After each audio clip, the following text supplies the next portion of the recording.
খেলিছ এ বিশ্বলয়ে বিরাট শিশু আনমনে খেলিছ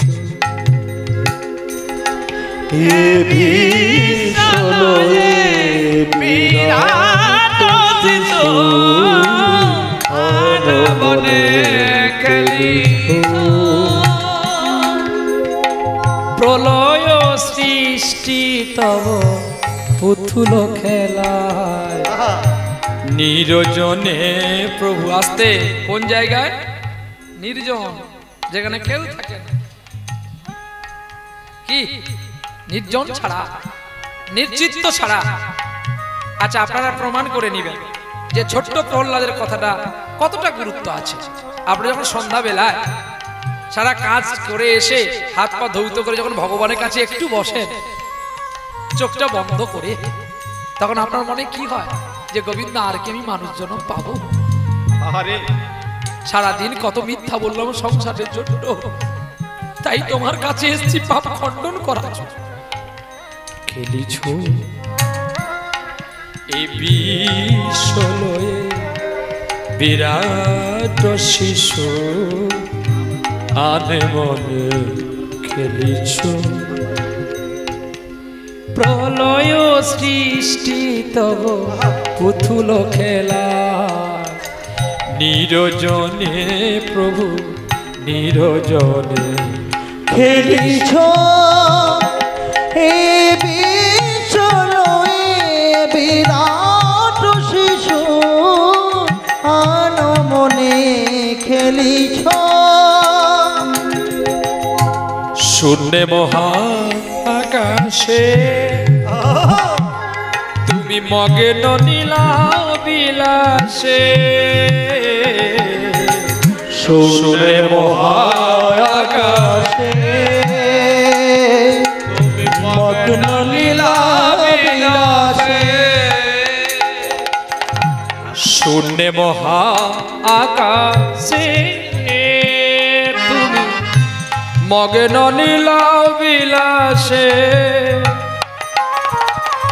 ভাঙিছ গড়িছ হৃদি ক্ষণে ক্ষণে নিরজনে প্রভু নিরজনে খেলিছ এই বিশ্বলয়ে বিরাট শিশু আনমনে খেলিছ এই বিশ্বলয়ে বিরাট শিশু আনমনে খেলিছ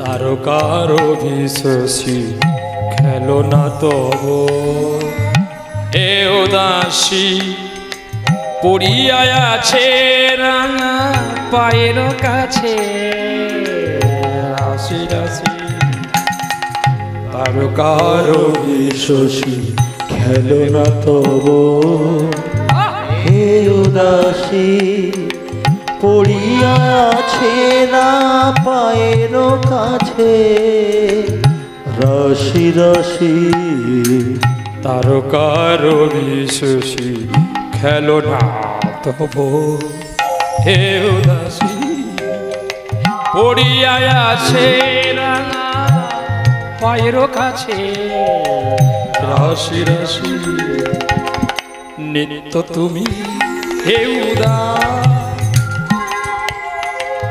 সুখে দুঃখে অবিতা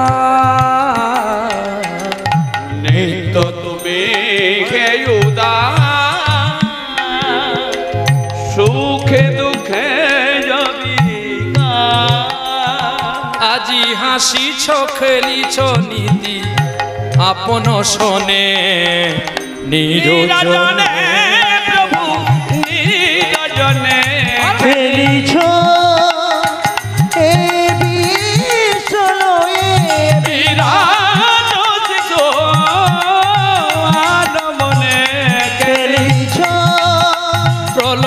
সৃষ্টি তব পুতুল খেলা। পুতুল খেলা দেখেছেন? পুতুল খেলা আগে আগে হতো পুতুল খেলা, পুতুল না, আমরা সকলে পুতুল। বাজিকর কৃষ্ণ, আরে তিনি যাকে যেমন করে নাচায় তেমনি নাচি, লিখেছিলেন একটা মুসলমানের ছেলে যার নাম বিদ্রোহী কবি কাজী নজরুল ইসলাম। প্রলয় সৃষ্টি তব, প্রলয় করে এবার সৃষ্টিও করে। প্রলয় সৃষ্টি তব আপন সনে, নিরজনে প্রভু নিরজনে খেলিছ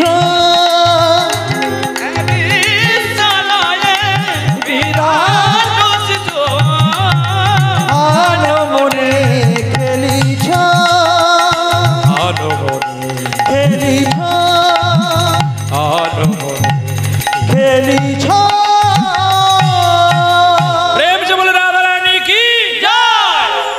তাহলে টাকা ছাপানো মেশিন যদি আপনাদের এই গ্রামে থাকে, এই গ্রামের মানুষের অহংকার হবে না, গর্ব হবে না, দুঃখ হবে? অহংকার হবে, বলে আমাদের অনেক টাকা আছে। ঠিক তেমনি ভগবান সর্বত্রময় বিরাজ করে, কিন্তু টাকা ছাপা মেশিনটা কিন্তু একটা নির্দিষ্ট জায়গা ছাড়া রাখেন না, নির্জন। তাই ঈশ্বরকে ডাকতে গেলে নির্জন ছাড়া পাবেন না। আরে ওই হরি নাম জপ করবেন, মালা নিবেন, জুতো করবেন। ওই ফুলকপি কত করে রে? 50 টাকা দাম। 20 টাকা করে দে। এটা পচাটা ছিল তোমার। এখানে চলছে, এখানে ফুলকপি চলছে। এই বেগুন কত করে রে? দাদা সব পোকা ধরা বেগুন। হ্যাঁ, একটু কম নে। তাহলে এবারে আপনারা বলুন, আমার মনটা কোথায় আছে? ফুলকপিতে আছে না বেগুনে আছে না এখানে আছে?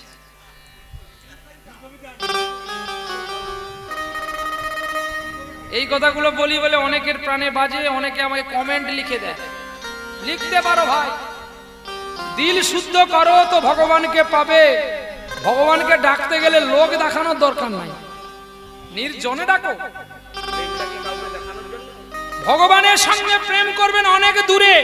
ছোট্ট একটা কথা, যে গল্পটা আমি আমার কীর্তন জগতের যিনি যুক্তিবাদী, যিনি সুমন ভট্টাচার্যের কাছে আমি শিখেছিলাম এই কথা। বলছে একটা ছেলের সঙ্গে যদি একটা মেয়ে প্রেম করে, খোকা তোকে কি বলে না? আহা রিবু, তাহলে কে কাকে বলে না? ফোনে ফোনে বলে। এখন ফোনে ফোনে নাম্বার এদিক ওদিক লাগাতে গিয়ে প্রেমটি হয়ে গেছে। তোমরা প্রেম করেছো বলবো না, তোমাদের ওই যে হাসি এসেছে না, তোমাদের হাসি হবে কেন? যে হাঁস ডিম খায় তার বেশি হাসি হয়, আর যে প্রেম করে তার গায়ে লাগে। নিজে তোমরা প্রেম করে বিয়ে করছো নাকি? প্রেম করেছো কি দেখা দেখি করে হয়েছে? মানে তুমি তাকে আগে দেখেছো না সে তোমাকে আগে দেখেছে? তাই গৌরী একটু হাসি দিলাম যাতে তোমরা কষ্ট না পাও, মনে কিছু করো না, আমি এমনি বলছি। এইবারে ছেলেটা মেয়েকে প্রেম করে, মেয়েটা ছেলেকে প্রেম করে। এখন প্রেম করতে গিয়ে বলছে তুমি কোথায়? আমি আর তোমাকে না দেখে থাকতে পারছি না। বলছে আমিও তোমাকে না দেখে থাকতে পারছি না। না দেখো আমি বাবার ভয়ে বেরোতে পারছি না, বাবা খুব। তাহলে আমি কি করব বলো তো? না দেখো কোনোদিন যদি কিছু হোক আর না হোক, চোখের দেখাটা হোক না হোক। এই বলে বলে তুমি কিভাবে থাকবে? না আমি একটা ওভারব্রিজের উপরে থাকবো, আমি লাল একটা শার্ট স্যুট পরে দাঁড়িয়ে থাকবো। না আমি একটা সাদা পরে, সাদা শার্ট স্যুট পরে আমি কিন্তু ব্রিজের তলে থাকবো। ঠিক আছে। এই বলে ওপরে ছেলে, নিচে তার মেয়ে, মানে ব্রিজের উপরে ছেলে আর ব্রিজের নিচে মেয়ে। ছেলেটা যেভাবে কথাগুলো শুনেছিল মোবাইলের মাধ্যমে, সে জানে দেখতেও সুন্দর আর গায়ের রং গৌরবর্ণ। ছেলে যখন ব্রিজের ওপর থেকে মেয়েকে দেখে, হাত থেকে তার ফোন গেছে পড়ে। এত অপরূপ, এই রূপ দেখে তার ফোনটা পড়ে গেছে। এত গৌরবর্ণ যেন হাড়ির নিচের অংশের রত রং,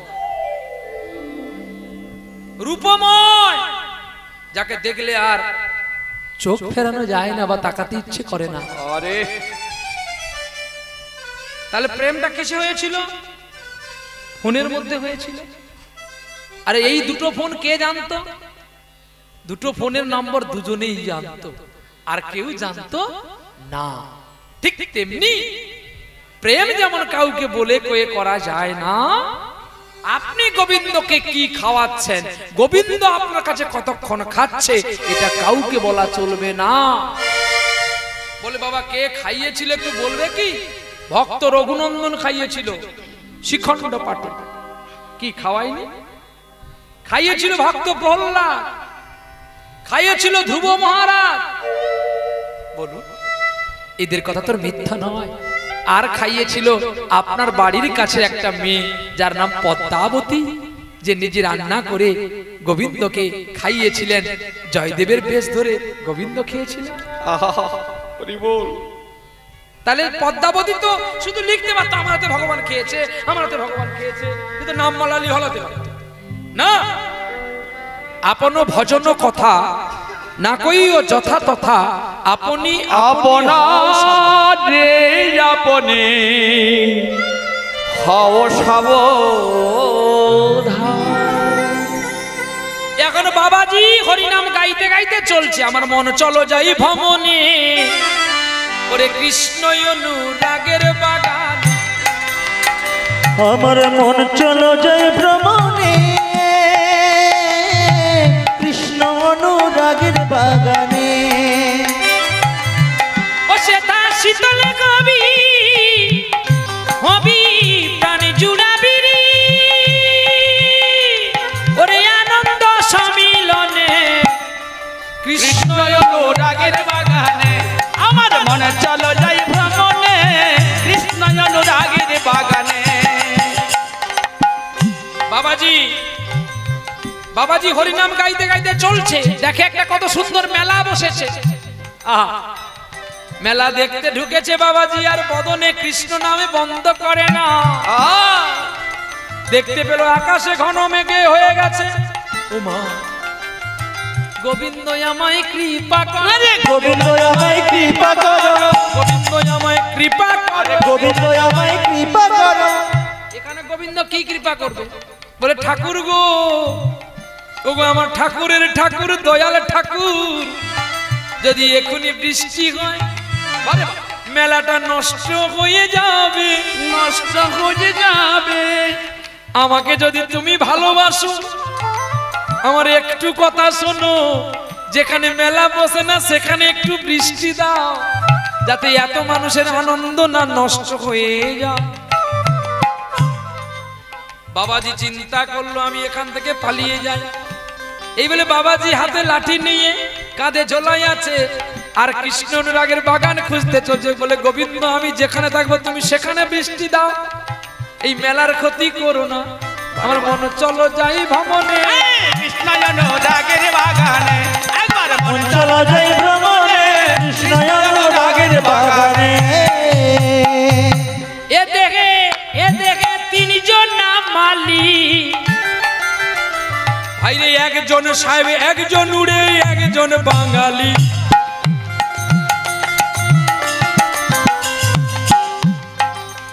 এ দেখে তিনজন নাম মালিক। কি গো আমাদের ঘরে কজন মালিক? কজন? একজন। কে? বাবা। বাবা মা তো মালিক নাকি আমরা মালিক? হ্যাঁ, তাহলে আমাদের ওই ঘরে কজন মালিক? বাবার মা একজন, নাকি ভুল বললাম?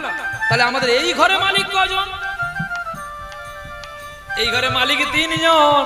আরে বলে এই ঘরে মালিক তিনজন? হ্যাঁ এই ঘরে মালিক তিনজন। বাবাজি বলতে বলতে চলছে, এ ঘরের তিনজন না মালিক, একজন সাহেব, একজন উড়ে, একজন বাঙালি। একজন উড়ে, একজন চলে, একজন বাঙালি। তারা ছাঁচি কুড়ি ওরে নাড়ে ঝাড়ি গু, বাইরে কাজ রেখেছে যতনে কৃষ্ণ অনুরাগের বাগানে। গৌর হরিবল। যাই ভ্রমণে, কৃষ্ণ অনুরাগের বাগানে। একবার মন চলো যাই ভ্রমণে, কৃষ্ণ অনুরাগের বাগানে। বলে তিনজন মালিক কারা? এই দেখুন হিসাবটা বুঝে নিতে হবে, শুধু গান শুনলে আমরা গানের ব্যাখ্যা জেনে নিতে হবে। তিনজন মালিক কে কে? এই দেখুন ইড়া, এই দেখুন পিঙ্গলা, আর এই শ্বশুর মা। এই তিনটি নারীর দ্বারাই দেহটা বেঁচে আছে। মাঝখানে যে বসে আছে তিনি দুটো নাকের বাতাসটাকে শোধন করে কিছুটা নেয়, বাকিটা ফিরিয়ে দেয়।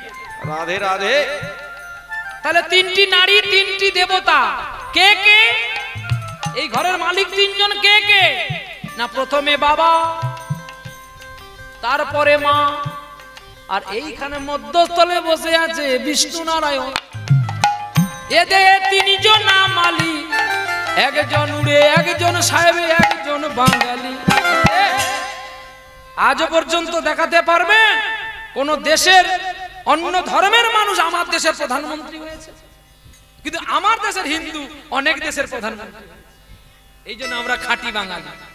হ্যাঁ, এই জন্য বাঙালিকে ঠিক জায়গায় রাখা হয়েছে। ব্রেন প্রচন্ড, পান্তা খেতে পারে, কিন্তু এর ব্রেনের কাছে কারোর ব্রেন টিকবে না। এই জন্য মাঝখানে রাখা হয়েছে। হ্যাঁ, তিনজন তো সৃষ্টি হলো, ব্রহ্মার বিষ্ণু মহেশ্বর। কেন পালন কর্তার দায়িত্ব দিল বিষ্ণুকে? কেন পালন কর্তার দায়িত্ব ব্রহ্মাকে দেওয়া হলো না, শিবকে দেওয়া হলো না? না, যার ধৈর্য বেশি সে সংসার চালাতে পারে। রাধে রাধে। যার ধৈর্য কম সে তাড়াতাড়ি সংসারকে ধ্বংস করে। এই জন্য বিষ্ণুর ক্ষমতা বেশি, ধৈর্য বেশি।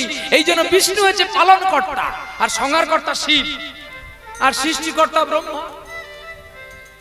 এ দেহে 5 রকমের ফুল, ও ভাই রে, সৌরভে তার মুগ্ধ করে, গৌরবে আকুল। বাগানে সদ্য ফুটে 5 রকমের ফুল, সৌরভে মন মুগ্ধ করে, গৌরবে অতুল। 5টি ফুল কি গো? জানা আছে কি বাবা? জাতি, বিদ্যা, মহতঞ্চ, রূপ, যৌবন, এই পঞ্চকণ্টক ধরে রেখেছে। এই 5টা কাঁটা না সরাতে পারলে আপনারা কৃষ্ণের কাছে যাবেন কি করে? ভজন ঘরে যাওয়া যাবে না বাবা।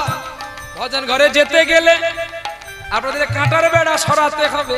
রাধে রাধে। যে কাঁটার বেড়া সরিয়েছিল রূপ সনাতন ভাই, ওরে কত কথা তাদের আজি বলবো দেখো তাই। মন্ত্রী পদ ছেড়ে দিয়ে ভিখারি হয়ে বেড়ায় কৃষ্ণ অনুরাগের বাগানে, আমার মন চলো জয় ভ্রমণে, কৃষ্ণ অনুরাগের বাগানে, আমার মন চলো জয় ভ্রমণে, কৃষ্ণ অনুরাগের বাগানে। ঝিমির ঝিমির পড়ে পড়ে পড়ে, ঝিমির ঝিমির পড়ে, ঝিমঝিম করে বৃষ্টি পড়ছে। আর বাবাজি চিন্তা করলো, না না না, কোথাও একটু আশ্রয় নি। এই বলে দেখতে পেলে একটা বড় দালান কোঠা বাড়ি। দাঁড়া যাচ্ছে, কাঁধে ভিক্ষার ঝুলি, মুখে হরিনাম। বাবাজি ছুটে চললেন কোথায়? না, ওই জমিদার এক বড় বাড়ি দেখে একটু আশ্রয় নি, বৃষ্টি কমলে না হয় পালিয়ে যাব। বাবাজির ঝোলায় আছে বিষ্ণুশিলা শালক নাম, কিছু চাল ডাল তরি তরকারি, আর শ্রীমদ ভাগবত গীতায় আছে সঙ্গে, মুখে কৃষ্ণ নাম। বাবাজি গিয়ে ডাকছে, ও মা, ও মা, মা গো, মা বাড়িতে কে আছো গো? জমিদার স্ত্রী বেরিয়ে পড়েছে। কে ডাকছে দেখি? জমিদার বলে, দাঁড়াও, সব বিষয়ে তোমার আগে আগে যেতে হয় কেন? আমি বাড়িতে আছি, তুমি দাঁড়াও, আমি আসছি। জমিদারের স্ত্রীকে আটক করে জমিদার বাবু নিজে বেরিয়ে আসলেন, হাতে একটা লাঠি। একই কে তুমি? আমি ভিখারি বৈষ্ণব বাবা। এখন সূর্যদেব অস্তা চলে গেছে, আমি কাউকে ভিক্ষা দিতে পারবো না, এখন তোমরা চলে যাও। বাবাজি, বাবা, আমি ভিক্ষার জন্য আসিনি। তবে কিসের জন্য এসেছো? আমি এসেছি মানে এই বৃষ্টি পড়ছে তো, যদি আপনার বাড়িতে আমি একটু আশ্রয় পাই। আপনার এত বড় বাড়ি, আমাকে একটু জায়গা দিলে রাত্রি কাটিয়ে আমি সকালবেলায় পালিয়ে যাব। চেনা নেই, জানা নেই, অজানা অচেনা মানুষকে আমি কি করে আশ্রয় দেব? আমি দিতে পারবো না। তাছাড়া তুমি কি টাকা দিয়ে বাড়ি করে রেখেছো? তোমাকে আশ্রয় দিতে হবে? না না বাবা, মানে আমি অসহায় মানুষ, তাই তোমার কাছে আমি একটু আশ্রয় ভিক্ষা চেয়েছিলাম। বেশ, তাতে আমার কষ্ট নেই, আমি চলে যাচ্ছি বাবা। বাবাজি কিছুটা চলে গেল, বৃষ্টি পড়ছে। পেছন ফিরে তাকিয়ে বলি, জমিদার বাবু, আমি চলে যাচ্ছি ঠিকই, আমি তোমাকে অভিশাপ দিচ্ছি না, কিন্তু আমার মন বলছে তোমার ললাট দেখে তোমার মরণের মৃত্যু দিন মাত্র আর 7টা দিন। তবে রে, লাঠি নিয়ে ছুটে গেলেন জমিদার বাবু ওই বাবাজিকে মারবে বলে, প্রহার করবে বলে। বাবাজি বলছে আপনি আমাকে মেরে ফেলুন, তাতেও দুঃখ নেই, কিন্তু 6 দিনের বেশি আপনি 7 দিনও পাবেন না, আর 7 দিনের কম 6 দিনও আপনি পাবেন না। আপনার মরণ হতে মাত্র আর 7টা দিন বাকি আছে গো, এর বেশি আপনি পাবেন না। তবে আমি 7 দিনের দিন তোমার কাছে আসবো বাবাজি, তুমি কেমন বেঁচে আছো আমি দেখব। এই বলে বাবাজি চোখে জল নিয়ে কাঁদতে কাঁদতে চলছে গো। বৃষ্টি বেড়েছে আর গোবিন্দের নাম গাইছে। এ রাজে রানী মেরা আজ ভিখারিনী, গিরিধারী তোমার লাগিয়া। রাজরানী মীরা ভিখারিনী, গিরিধারী তোমার লাগিয়া।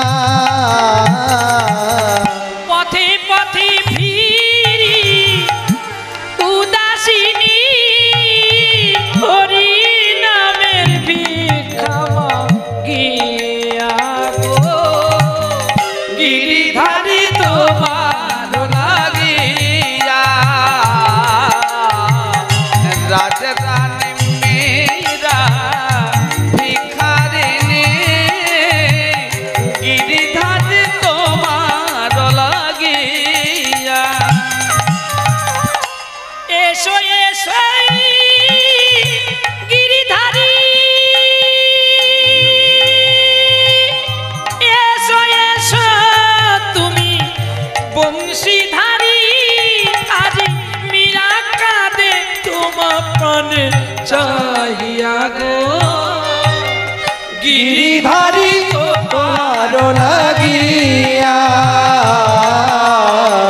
রাজরানী মীরা ভিখারিনী, গিরিধারী তোমার লাগিয়া। গিরিধারী তোমার লাগিয়া। লোকে বলি মীরা পাগলিনী, রানা কয়ে মীরা কলঙ্কিনী, আজ মীরা কাঁদে তোমার প্রাণে চাহিয়া গো, গিরিধারী তোমার লাগিয়া। তাই গৌর হরিব। রাজরানী মেরা ভিখারিনী, গিরিধারী তোমার লাগিয়া। বৃক্ষ তলায় কাঁদিছে বসি বাবাজি, বৃক্ষ তলায় কাঁদিছে বসি। আর বৃক্ষ তলায় কাঁদিছে বসে বাবাজি, বৃক্ষ তলায় কাঁদিছে বসে। একই আমি কেন অভিশাপ দিলাম? বৈষ্ণবের তো আচরণ এটা হওয়া উচিত নয়। কেন হলো, কেন হলো? গোবিন্দ আমি কি বলে ফেললাম? না না, সত্যি তো 7টা দিন তো আমরা প্রত্যেকে এসেছি, আমি 7 দিনের দিন ঠিক যাব। গোবিন্দ তার কৃপা করো গো, গোবিন্দ তার মঙ্গল করো গো। গোবিন্দ তারে কৃপা কর গো, গোবিন্দ তারে উজ্জ্বল কর গো। ওই যে বাবাজি চলছে, এক বৃক্ষতলায় বসে আছে, আর এদিকে জমিদার বাবু ঘরে গেল। আর যেই জমিদার বাবু ঘরে গেল, জমিদার বাবু ঘরে গিয়ে তার স্ত্রী সনকাকে বলছে, সনকা সনকা, হে কি তোমার চোখে জল কেন? তোমার কি হয়েছে? সনকা, আমি ওই বাবাজি একটু আশ্রয় চেয়েছিল জানো, আমি তো বাবাজিকে আশ্রয় দিইনি, তাই বাবাজি আমায় বলে গেল আমার মৃত্যু হতে নাকি আর 7টা দিন বাকি।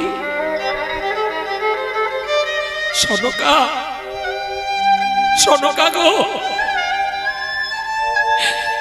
সত্যি যদি 7 দিনের দিন আমার মৃত্যু হয়ে যায়, এত বৈভব, এত বিষয় আসই, অট্টালিকা পুরী সবই যে আমার শেষ হয়ে যাবে। আমি বলছি কি, তুমি যদি আগামী দিন সকালবেলায় আমার মেয়েকে যদি তুমি একটু আনতে পারো, একটু চোখের দেখাটা তো আমি একটু দেখতে পারবো। ক্রোধী জমিদার যে কোনোদিন হরি সবাই 1 টাকা চাঁদা দিত না, ভিখারি আসলে দূর করে তাড়িয়ে দিল, আজকে সেই জমিদার আজকে বাবাজির কথা শুনে তার কৃষ্ণ ভক্তির বীজ অঙ্কুর হয়ে গেল। আর তিনি একা একা যেই পরের দিন সকালে বেলায় সনকা চলে গেছে মেয়েকে খবর দিতে, আর ওই খবর বাড়ি একা পেয়ে আমার সেই জমিদারও কেঁদে কেঁদে কি বলছে জানো? ওরে নিতাই পদ কমল, ওরে কোটি চন্দ্র সুশীতল,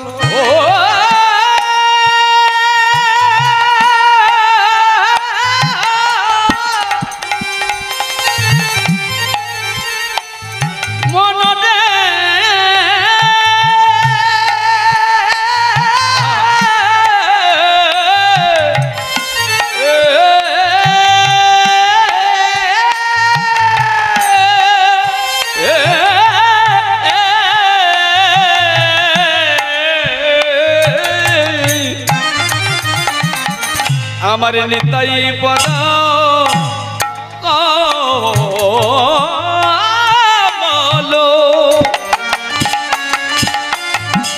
আরে কোটি চন্দ্র সুশীতল, ওরে যে ছায়ায় জগৎ জুড়াই গো, আরে যে ছায়া জগৎ জুড়া, কেন আমার জ্বালা গেল না রে, আমার ডাকা বলো না রে, ওরে আমার জ্বালা কেন গেল না রে, কেন আমার জ্বালা গেল না রে, ওরে সদ্গুরু না আশ্রয় নিলে কেন আমার জ্বালা গেল না রে। নিতাই পদ কমল কোটি চন্দ্র সুশীতল, যে ছায়ায় জগতের যদি জুড়ায় জ্বালা, তাহলে আমার কেন জ্বালা জুড়ায় না? আমি সাধু সঙ্গ করি না তো। কি গো, কঁদ বেলের গাছ লাগালে কি চন্দন গন্ধ পাবো? কি পাবো? কঁদ বেলের গন্ধ পাবো। তাহলে আমি তো কঁদ বেলের চাষ করেছি, আমি যদি বলি কেন চন্দন কাঠের দামে বিক্রি হবে না, তা বললে কি হবে? তাহলে চন্দন গাছ বানাতে গেলে সাধু সঙ্গ করতে হবে, আর চন্দন চারা নিয়ে এসে বসাতে হবে, তাহলেই চন্দন হবে। এইবারে সেই জমিদার বাবুর চেতনা আসলো, আর চেতনা যখন আসছে তখন তো সূর্যদেব 12টার পরে ঘুরে গেছে। আজকে লীলাটা বুঝতে পারছেন তো, না পারেননি বলুন, না আবার ঘুরে গাইবে? পারছেন? তাহলে সমরপুরে মধ্যপ্রদেশে এক জমিদারের বাড়িতে এক বাবাজি চলছে, আর গিয়ে যখন দেখলেন না বাবাজি অট্টালিকা পুরী তাকে আশ্রয় দিল না, তাই জমিদারও বলছে যে তোমার মরণ হতে মাত্র 7টা দিন বাকি আছে। তখন তাকে মারতে উঠলো, বলে তুমি আমাকে মারতে উঠলেও তো আর তোমার দিন কমবে না আর বাড়বে না, আমি 7 দিনের দিন তোমার কাছে আসবো, তুমি বেঁচে আছো কিনা দেখবো। ঠিক আছে। এই বলে জমিদার বাবুর স্ত্রী পরের দিন সকালবেলা আসতে, কি গো মা, কি হয়েছে গো? মানে প্রসাদ বিতরণ হচ্ছে। হ্যাঁ, গন্ডগোল করলে হবে মা? একটু আসতে বলছে, প্রসাদ আমাদের দিকে এলো না তো।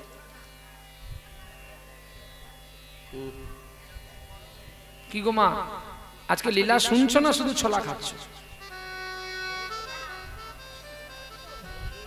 কমিটি আপনাদের কত ভালোবাসছে বলে বা ব্যক্তিগত আমি তাও জানি না বাবা, 1 বছর আগের তো কথা, তো আপনাদের শান্তি দেওয়ার জন্য একটু জল একটু ছোলা দিয়েছে।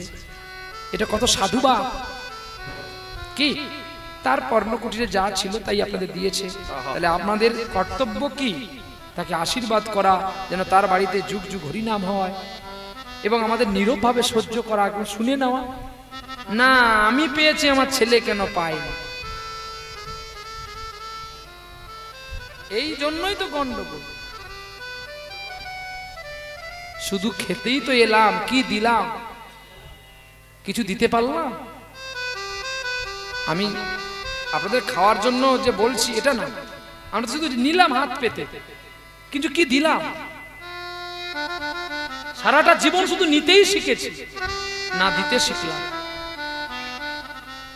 জানো একটা ছোট্ট কথা আছে, এখন একটা সাদের ভিখারি, মানে সে ভিখারি নয়, সাজা ভিখারি, সে প্রতিদিন কাজের ভয়ে সে স্ত্রীকে বলে তুমি আমায় ভিক্ষা ঝুলি দাও। বলে আরে লোকে মাঠে খাটছে, তুমি তো খাটতে দিতে পারো। বলে ডাক্তারবাবু বলেছে আমি খাটলে আমার কোমর ভেঙে যাবে। এখন সে প্রতিদিন ভিক্ষায় যায়।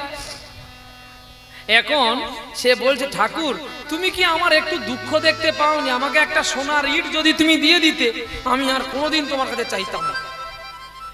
এখন শিব ঠাকুর গিয়ে দ্বারস্থ হলেন কাছে, কার না? বিষ্ণুর কাছে। বিষ্ণু বলছে তুমি একটা সোনার ইট আমাকে দাও না। বলে কেন গো? না এই মর্তধামে একটা পাগল ছেলে আছে, প্রতিদিন বলে তুমি আমাকে একটা সোনার ইট দাও, আমি কোনোদিন তোমাকে কিছু চাইব না, আমার 1 সোনার ইটে আমার জীবন আমি কাটিয়ে দিই। শিব ঠাকুর বলে তাহলে ওইখানে আছে 10টা ইট, তুমি একটা ইট নিয়ে যাও। তো এখন শিব ঠাকুর ইট নিয়ে এসে একটা লাল কাপড়ে জড়িয়ে রাস্তার মধ্যে ফেলে দিয়েছে, ও যেই রাস্তায় আসছে। ঠিক ইটটার কাছাকাছি হতে সেই মানুষ যখন বলছে আচ্ছা অন্ধরা কিভাবে যায়, আমি একটু আজকে অন্ধ সাজব। অন্ধ সেজে, ও মা গো কি ভয় লাগছে গো। হ্যাঁ, এই যে আস্তে আস্তে করে যেতে যেতে পায়ের ফাঁকে ইট থেকে গেছে। এখন যে ইটটা পেরিয়ে গেল, বুঝো মা কি সর্বনাশ, ভগবান তুমি আমায় যাই দাও তাই করো, কিন্তু আমাকে নয়ন দুটো দাও, আর আমার কিচ্ছু দরকার নেই। এখন সে তো ইট ফেলে পালিয়ে গেছে, আবার পরের দিন চাইছে। যমরাজাকে বলছে তুই একটা লোহার বাড়ি নিয়ে ঘা কয় দে তো। ওকে দিলাম, ও নিল না, দায়ী করছে আমাকে। ঠিক তেমনি আপনাদেরকে দিল সোনার ইট, আপনার ছোলার জন্য সোনার ইটটা ভুলে গেলেন অন্ধ সেজে। দায়ী কি ভগবানের? কি বোঝাতে পারলাম?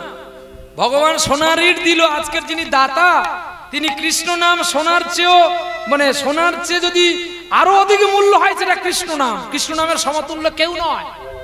তাহলে সোনার চেয়ে মূল্যবান জিনিস দিল, আপনাদের প্রাণ জুড়াবার জন্য জল দিল, কে পেল না সেই জন্য চিন্তা করলে কি আর আসল কথা শোনা হবে? নিতাই গৌর হরি বল, হরি বল, হরি বল। আমি কিন্তু আপনাদের আঘাত করব না, আপনাদের গালি মন্দ করব না। আপনারা কে শুনলেন কি না শুনলেন, আমার টাইম পাস করে দিলেই আমার ঝামেলা শেষ। তবে আমার কাজ যদি এখানে এসে একটা মাদুলি বিক্রি করতে পারি, তবেই আমার জীবন ধন্য হবে। মাদুলি মানে যদি এখানে কৃষ্ণ নাম শুনে কেউ যদি বলে যে না আমার কৃষ্ণ সত্যি মহান, আমার গান ভালো হয়েছে সেটা আমি বলবো না, যে কৃষ্ণ মহান, সত্যি কৃষ্ণ করুণাময়, তাতেই আমার কবজি বিক্রি সার্থক। তা নাহলে তো আমারও বৃথায় আসা, আর আপনাদের চরণে আমার সময় নষ্টটা বৃথা আপনাদের কাছে করা। আপনারা যে আমার জন্য সময়টা নষ্ট করলেন সেটাও বৃথা হয়ে গেল, অন্য কোথাও গেলে আপনাদের লাভ হতো। নিতাই গৌর হরি বল। একচিত্তে মন দিয়ে শোনো। এইবারে বাবাজি প্রতিটা দিন গুনছে, আর পরের দিন সকালে বেলায় মেয়ে আসলো বাবার বাড়িতে। কি গো কোথায় আসলো? আচ্ছা বাবার কাছে কে বেশি আপন হয়, ছেলে না মেয়ে? ওই দেখবি তোর বড় বড় মুখ হয়েছে, রাত 3টার সময় ভাই ফোঁটা নিয়েছি, এই জন্য বড় বড় মুখ হয়েছে না। এর দুটো এত ফোঁটা কাঙালি, রাত 3টের সময় বলছে দাদা আমার পেট ব্যথা করছে। কেন রে? দিদিকে বলেছে দিদি তুই ওই জায়গায় আসবি, ওই দিক দিয়ে গাড়ি যাবে। দুজনের দিদি রাজি হাজি, কাছে একটা শিব মন্দির ছিল, দুজনে ফোঁটা নিয়েছে। এরা এত পর খাওয়া বাবাজি আমার জানা ছিল। তখন বাজে প্রায় 3:45 ফোঁটা নিয়েছে। বলে দিদি রে আজকে দুপালি গান আছে, আসতে পারবো না, তুই একটু ফোঁটা দিয়ে দে। দুই জামাই বাবু দিদি এসে আমরা এখানে বলি কি হয়, চা খেতে দিয়ে ওরা কোথায় যায়? ও মা যখন দেখি না মাথায় ফোঁটা, আমি কি রে না ফুলকপি উঠেছে, চলো এবারে। আমি কি বলি? বলে দিদি ফোঁটা দিয়ে গেছে, দাদা বাবু এসছো, জামাই বাবু এসছো, আমাদের ফোঁটা দিয়ে গেছে। আমি কেন, আমরা কি টকের বেগুন, আমাদেরকে কি রাখতে পারলি না? তো দিদি বুঝি আমার দিদি নয়? হ্যাঁ সত্যি তো, কদিন আর ধার করে চলবো বলতো? নেই অনেক ভালো বাবা, থাকলে অনেক খরচা হতো। দুই ভাইয়ের মারামারি, কোন মন খেতে পেত না, ভগবান দেয়নি, অনেক ভালো। হ্যাঁ সত্যি, আমার তো সারা জীবন যাযাবরের মতো। দাদা চাকরি করে, সে কি বোনের বাড়ি যেত? তাহলে অযথা দিদি বা বোন শুধু পরের বাড়িতে কষ্ট স্বীকার করে। ঈশ্বর তুমি দাওনি, জেনে শুনেই দাওনি, তুমি যে মঙ্গলময় এতদিনে জানতে পেরেছি। চল এইবারে মেয়ে এসেছে, বাবাকে প্রণাম করছে, আসতে মেয়ে বাবাকে প্রণাম করছে। তোমার বাবা শরীর খারাপ হলে তুমি কি নিয়ে যাবে বাবাকে দেখতে? বলো। ফল নিয়ে যাবে। কি ফল? বলো বলো মা, তাড়াতাড়ি করে বলো, এখানে অনেক শিক্ষা আছে গো মা। আপেল, তোমার বাবা তো জল চলে না গলায়, আপেল চিবাবে কি করে? ও দেখবি, তোকে বলতে বলছি আমি। সে বলে তেলে ভাজা নিয়ে যাবে। অসভ্য, চুপ বস। কি নিয়ে যাবে মা?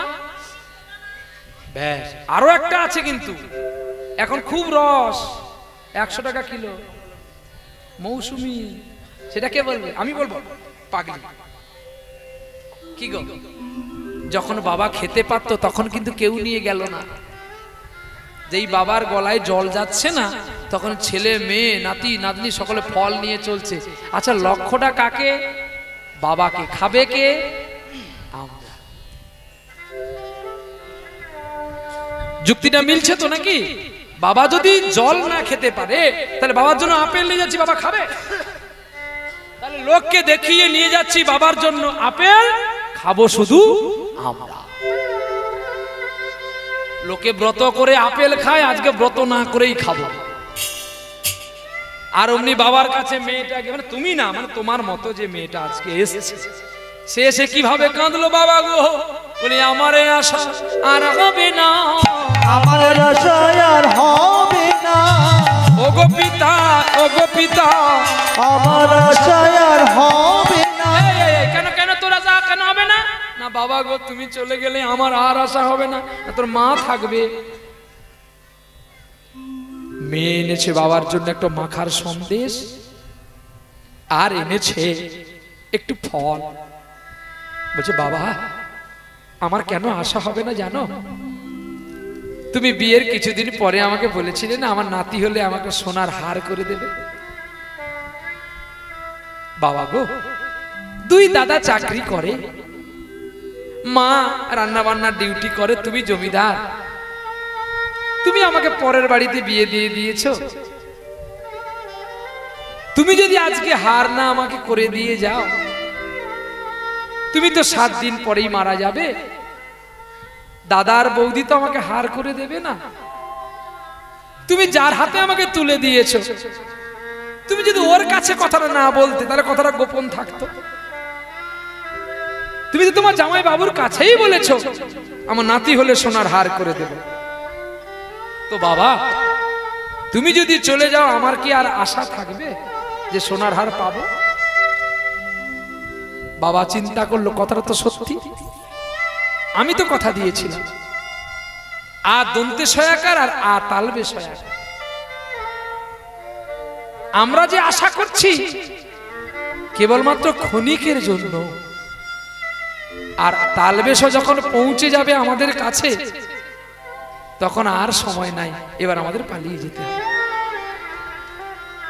ঠিক তেমনি জমিদার বাবু চিন্তা করলো, ঠিক আছে মা তুই চল, আমি তোকে সোনার হারটা করে দিই। এই বলে মেয়েকে নিয়ে স্বর্ণকারের দোকানে পৌঁছে গেলেন বাবা। এই জমিদার, আরে কোথায় যাবে? আমি একটু সোনা দোকানে যাব। আরে তুমি এদিকে আসো, এখন সোনার দাম আমি কমিয়ে দেব। জমিদার বাবু, আপনি আমার বাড়িতে নিলে আমি ধার বাকি রাখবো। বলে কত করে গো? বলে ৭৪,০০০ টাকা। খুব কম দাম তো। ঠিক আছে, আমার মেয়ে যা নেয় ওকে দাও। যত পুরনো সোনা ছিল সব গালিয়ে এখন মেয়ে বলছে আমার ছেলের একটা হার, আমার মেয়ের একটা হার। বলে তোমার ছেলে মেয়ে তো হয়নি। বলে হবে, আজ হয়নি কালকে হবে, তা আগে থেকে না করলে তোমাকে বলছি তুমি দেবে। ঠিক আছে, আমার জামাই বাবুর একটা, আমার দুটো, হাঙ্গর মুখো বালা, দুল সব সাজিয়ে নিয়েছে। বাবা জানে তাহলে এবারে আমাকে আমার মেয়ে একটা বড় ডাক্তারের কাছে নিয়ে যাবে, সত্যিকারে আমার কি রোগ হয়েছে। নালে বলবে কেন বাবাজি যে 7 দিন আমি বাঁচবো। ঠিক মেয়ে যখন সোনার কৌটোই করে সোনাগুলো ভরে নিল, এসে বাবাকে প্রণাম করে বলছে, বাবা আমি যথাসময় আসবো চলে, আমি যথা সময় আমি আসব চলে। বাবা তুমি দুঃখ করো না, রাগ করো না, কারণ আমাকে তো পরের বাড়ি যেতে হবে। যথা সময় মানে মৃত্যু, মৃত্যুর খবর শুনলে আমার মেয়ে আসবে। জমিদারও এতক্ষণ তবু ভালো ছিল গো, কেউ চিনিল না রে, কেউ চিনিল না রে, কেউ চিনিল না রে,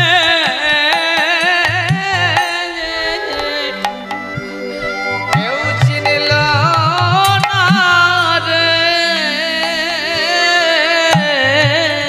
এ যে আসক্তির সংসার আমি আগে জানলাম না রে, কেউ চিনিল না রে, কেউ চিনিল না রে আমার দুঃখের কথা, কেউ বুঝিল না রে, চিনল না রে, চিনল না রে। এদিকে পেছনে যে স্ত্রী কাঁদছে, গো তুমি তো চলে যাবে গো, আর তো মাত্র 5টা দিন বাকি। আমার বড় ইচ্ছে ছিল একটা হাঙ্গর মুখ বালা নেব, তুমি চলে গেলে ছেলে বৌমাকে আর করে দেবে বলো? জমিদার বাবু হাসবে না কাঁদবে? যাও, আমি জমিদার আমার নাম করে তুমি নিয়ে নাও, আমি আসছি। এই বলে জমিদার কাঁদতে কাঁদতে চলছে।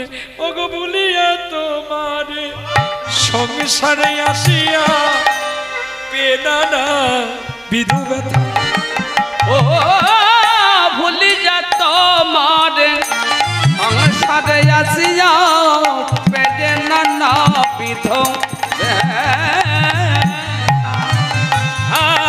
তোমারি চরণে আসিয়াছি আমি, তোমার চরণে আসিয়াছি আমি, প্রভু জানাবো দুঃখের কথা গো, আমি জানাবো দুঃখের কথা। আমি তোমার চরণে আসিয়াছি আমি।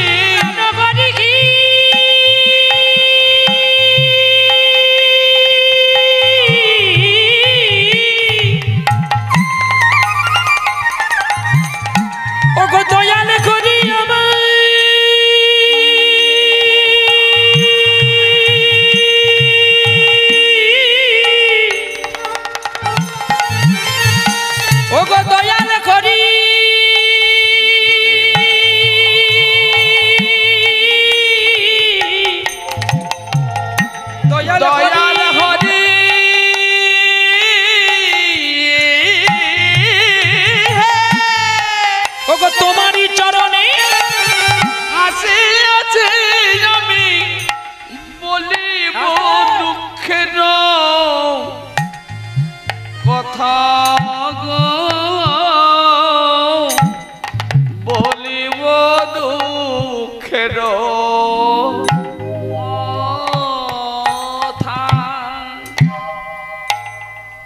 বলো, বাল্য গেল, কৈশোর গেল, যৌবন গেল, তোমাকে ডাকলাম না? যেই বার্ধক্য এসে গেছে আজ তোমায় ডাকছি, তুমি কি আমায় কৃপা করবে? জননী জঠরে ছিলাম যখন বিষম বন্ধন পাশে, একবার প্রভু দেখা দাও, বঞ্চিলে দীন দাসে। তখনও ভাবিনু জনম পাইয়া আমি ভজন করিব তব, জনম হইয়া পড়ি মায়ার জালে, আজ না রহিল জ্ঞান লভ। আর কিছুদিনে বালক হইয়া আমি খেলিনু বালক সহ, আর কিছুদিনে জ্ঞান উপজিল পাঠ পড়ি অহরহ।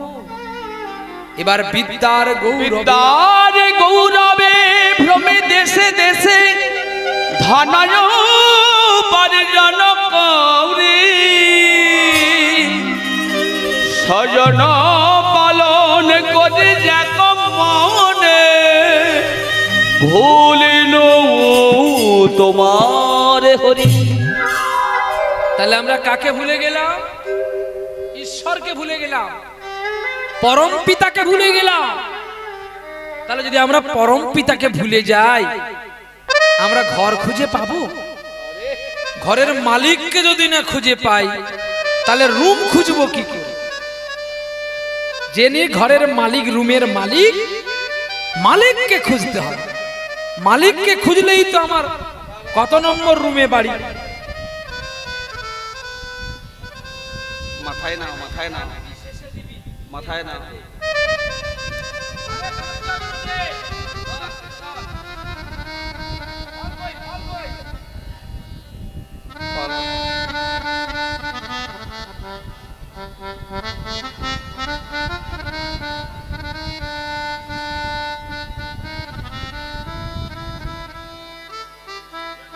গীতা দানের নিয়ম জানতে হয়, শুধু গীতা দিলে হবে না। গীতা খাবে কিসে? গীতা থালা কই? গীতা পরবে তার কাপড় কই? গীতার চামর কই? শুধু দিয়ে দিলে হবে? হ্যাঁ, নিতাই গো, নিতাই গো। আগে হরিভক্তি বিলাসে দেখো গীতা দানের কি ফল আছে। অশ্বমেধ যজ্ঞ, গোমের যজ্ঞের ফল পাওয়া যায়। তবে কি এইভাবে এটা গীতা আর 20 টাকা? আমি তো টাকা চাইনি, তুমি আমাকেও দিতে হবে না। যে কোনো বৈষ্ণবকে তুমি দাও, তুমি গীতাটা দেওয়ার মতো, সে খাবে কি? আরে গীতা তো খেতে দিতে হবে তাকে। তার পূজার জন্য ফুল তুলসী দিতে হবে, চন্দন কাঠ দিতে হবে, চামর দিতে হবে। গীতা সাক্ষাৎ কৃষ্ণ। গীতা কেউ লিখেনি, ভগবান মুখে নিঃসৃত বাণী। আর গীতা বুকে রেখে যদি কারোর মৃত্যু হয়ে যায়, সে যমলোক যাবে না, বিষ্ণুলোক যাবে। ওলা কোথায় লেখা আছে? শ্রীমদ্ ভাগবতে লেখা আছে, অজামিল বিপ্রবর নরর কু হইল উদ্ধার। তাহলে গীতা সামান্য জিনিস নয়। গীতাকে বই ভাববেন না, 20 টাকা দিয়ে কিনে এনেছি বলে যেখানে সেখানে ফেলবেন না, অপরাধ হয়ে যাবে। দেখতে দেখতে সেই জমিদার বাবু যখন 2 দিন কেটে গেল, আর 2 দিন কেটে যাওয়ার পরে এইবারে জমিদার বাবু টেলিগ্রাফ করছে 2 ছেলেকে। জমিদার বাবু 2টি ছেলে। 2 দিন যখন কেটে গেছে, আর কটি দিন বাকি? আর 5টা দিন। বাহ, এই সুন্দর করে মনে রাখতে হবে। তাহলে 5টি দিন শেষ হয়ে গেলে জমিদার শেষ। আর এই রাজপ্রাসাদ, জমিদার বাড়ি যে পারবে সে দখল করবে। কিন্তু জমিদার বলছে বেঁচে থাকতে কাউকে দেব না, আমার ছেলেকে দিয়ে যাব। আচ্ছা, এইখানে আপনারা বিচার করুন তো, আমাদের কাছে ভগবান আপন না আমার ছেলে আপন? কে আপন? আগে ভগবান আপন। তাহলে ভগবান যদি আপন, তাহলে ভগবানকে জমি জায়গা দিলে না, ছেলেকে দিলে কেন? বলো বাবা।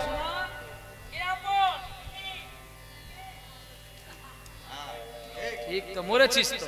এইবারে মরবি বলেন ফাঁদরা এড়েছি। ছেলে যদি তোর আপন হবে, তাহলে ছেলে নামে রেজিস্ট্রি করতে হবে কেন? তুই মরলে তো ও পাবে। কি নাকি ভুল বললাম? আমার অবর্তমানে আমার ছেলে পাবে নাকি বাবা? বোঝাতে পারছি কি? নাহলে ভালো করে বুঝে নেন। আমি যদি আপনার ছেলে হই, আপনার অবর্তমানে তো আমি পাবো নাকি? রাইট নাই, দলিল দেখবেন নিচে লেখা আছে ভালো করে, সময় মতো না দিলে ওটা সরকারের হবে। আজকে রাজপ্রাসাদ গুলো সরকারের চেম্বার হয়েছে কেন? চলে যান মুম্বাই, শিবাজি ছত্রপতি, সেখানে ট্রেনের রেল কাউন্টার হয়েছে কেন? না তিনি কারণ নামে দিয়ে যায়নি বলে আজকে রাজপ্রাসাদে কাউন্টার হয়ে গেছে। যত বড় বড় রাজপ্রাসাদ দেখে যান, কোনো না কোনো সরকারি অফিস আদালত হয়েছে, কিন্তু কেন? ওরা দিয়ে যায়নি বলে।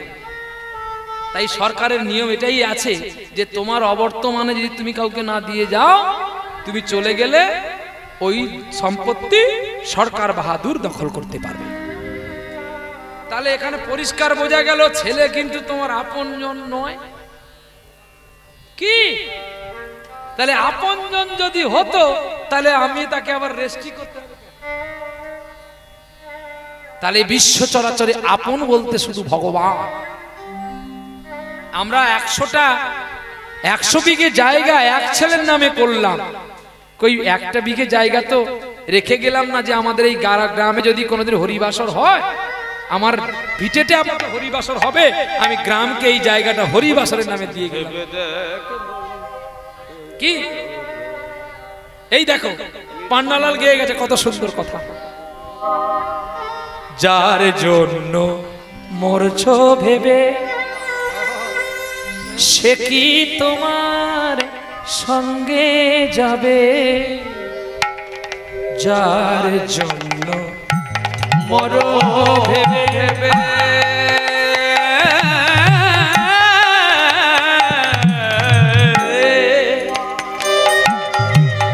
সে কি তোমার সঙ্গে যাবে? সেই পিয়সী দেবে ছড়া, ওরে অমঙ্গল হবে বলে। তোমার সেই প্রিয়সী দেবে ছড়া, অমঙ্গল হবে বলে। ভেবে দেখ কেউ মিছে ভ্রম ভুবন, ভেবে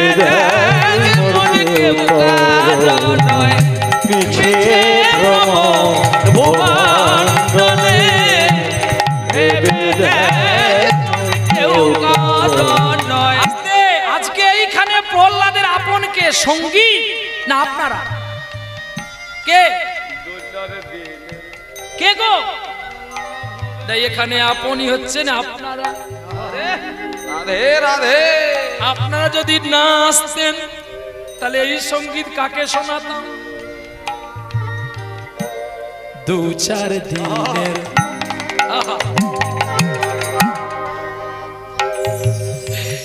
2-4 দিনের 2-4 দিনের, আরে হরি বল হরি বল। 2-4 দিনের জন্য ভবে, 2-4 দিনের জন্য ভাবে মিছে আমায় কর্তা বলে। 2-4 দিনের জন্য ভবে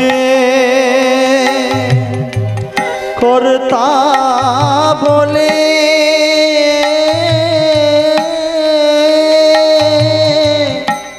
সবাই মানে ওই কর্তারি ডাকেলে, এই কর্তারে সবাই দেবে ফেলে। ওই কর্তারি ডাকে এলে, এই কর্তারে সবাই যাবে ভুলে।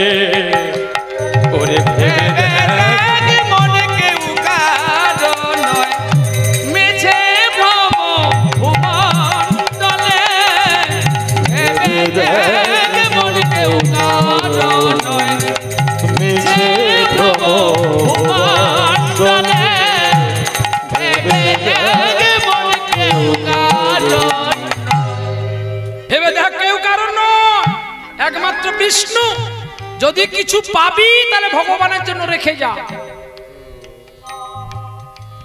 যত ধান চাষ করলি, ধান বিক্রি করে স্ত্রীর হাতে টাকা দিলি, তা থেকে যদি একটু টাকা হরিবাসরে দান করতিস রে, অনেক লাভ হতো। দেখতে দেখতে জমিদার 5 দিন আর বাকি হাতে টেলিগ্রাফ করলো। 2 ছেলে দিল্লিতে চাকরি করে। টেলিগ্রাফ পাওয়ার পরে 2 ছেলে 2 বৌমা প্লেনে হয়ে এলো, দমদমে নামলো।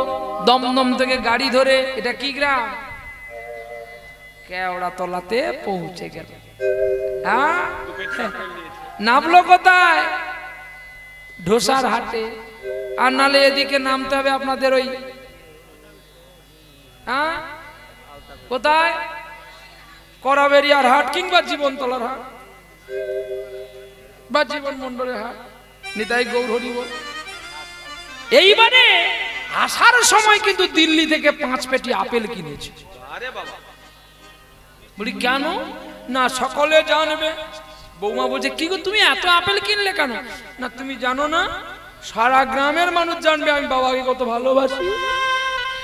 এই আপেলটা নিয়ে যাচ্ছি, যেতে যেতে বাপ মরে যাবে, আমি তো আপেল খাবো, নালে এত সুন্দর শরীর থাকবে কি করে, কতদিন উপাস থাকতে হবে তুমি জানো?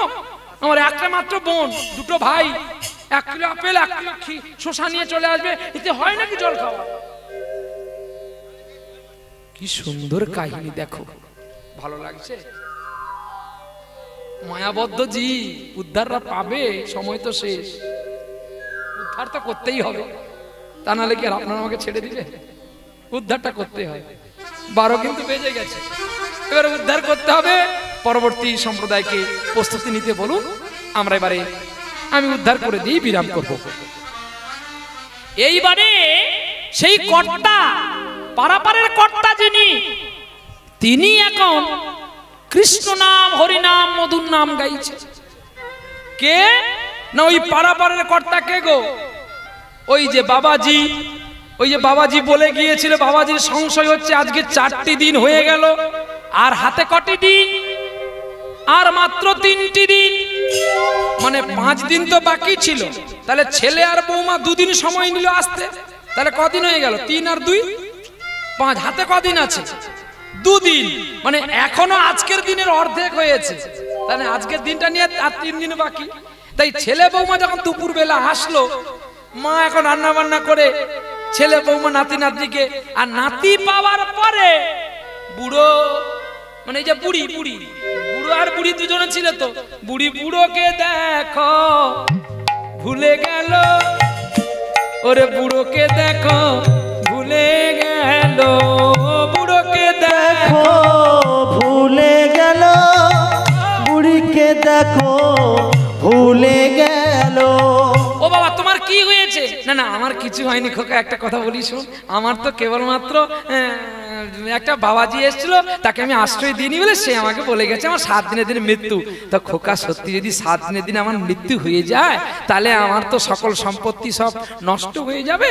তাই আমি পুত্র জন্ম দিয়েছি, মানে আমার সময় মতো ছেলেদের মেয়েদের কিছু দিয়ে যাও। তা বলছি খোকা তুই লেখকদারকে ডেকে নিয়ে আয়, আর তুই রেজিস্ট্রি সাহেবকে বলবি যে আমার বাবা জমিদার ডেকেছে, যা। এখন 2 ছেলে, একজনের নাম সমরেশ, একজনের নাম অমরেশ। কথাগুলো শুনে রাখবেন, সময় রেস দিবেন, যখন তখন রেস দিলে কিন্তু গাড়ির ইঞ্জিন খারাপ হবে। সময় রেস, ওরে সময় গেলে সাধন হবে না। ওরে মন রে আমার, সময় গেলে সাধন হবে না। তাহলে সময় গেলে কিন্তু সাধনা হবে না। আপনি যদি বুড়ো বয়সে বলেন সকালবেলা মর্নিং ওয়াক করবে, আপনার পরমায়ু বাড়বে। কি বাবা ভুল বলছি কি? তাহলে আমাকে হাঁটতে হবে, সকালবেলা একটু হাঁটতে হবে। আমি যদি বলি আর্মির ছেলে যেমন দৌড় দেয় 14 বছর 15 বছর 16 বছর বয়সে, আমি যদি 85 বছরের বুড়ো বলি ওদের মতো দৌড়বো, পারবো মা? হ্যাঁ নাকি বলুন না? তাহলে আমায় কি করতে হবে? সময় গান, সময় তাল, সময় রাগ, সময় চলো, সময় সেবা।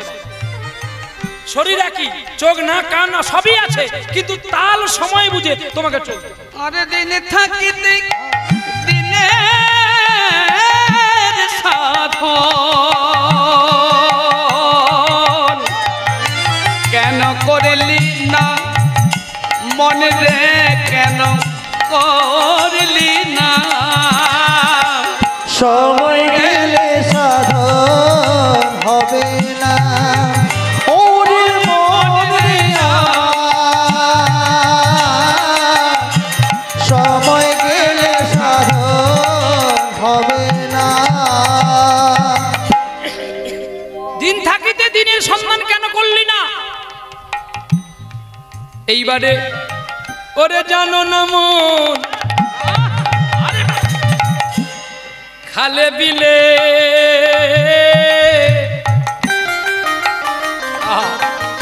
ওরে থাকে না মিন জল শুকালে ও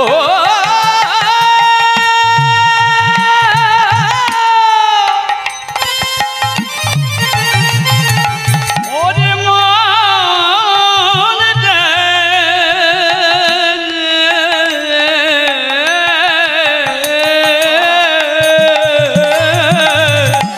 আজ জানো না মন খালে